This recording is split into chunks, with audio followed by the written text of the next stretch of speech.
It's 8:37 this morning. Now a question for you. How many of you can say that you know your own history? Author Mark Albertson is joining us now because he says not enough of us do, and he's challenging all of us to reacquaint ourselves with our history, with the events that are shaping the world as we know it today, not just yesterday. In fact, that's the subject of his new book on history, a treatise. So talk a little bit about why you decided to write this book. Well, about 4.5 years ago, I talked to two graduates of one of my local high schools, and they told me that the atomic bombings of Hiroshima and Nagasaki occurred before the attack on Pearl Harbor.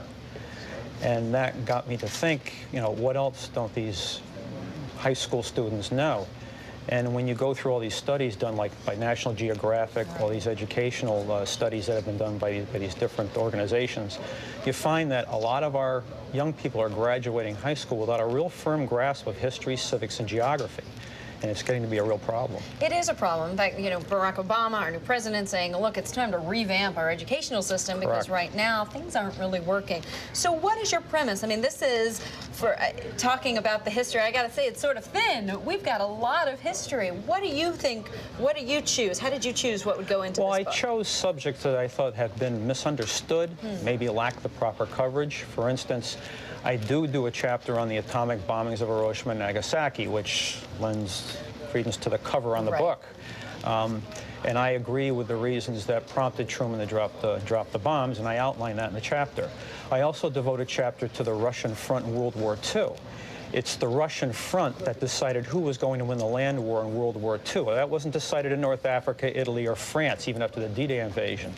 I mean, if you want to take statistics, the United States lost 405,000 dead in World War II, and the Russians lost some 23 million. It's amazing. It is. And you know, and they won. And I know. And it's interesting when you talk to people from Russia, many will say, oh, the U.S. was involved in World War II because they lost so many more people than the U.S. did. So what is your, if you had one hope that people who look at your book and they take something away, what's that hope?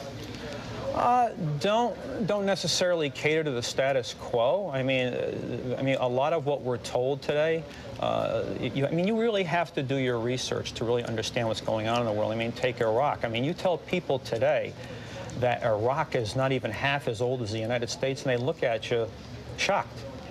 I mean, Iraq basically started with a Sykes-Picot arrangement of 1916 between Britain and France, and they arranged those borders for oil. So you're saying take a look at history, learn it, make sure that you're a learned person in today's environment. Correct. Mark Albertson, author of On History, thank you so much for being on our program. Thank you. Thank you very much.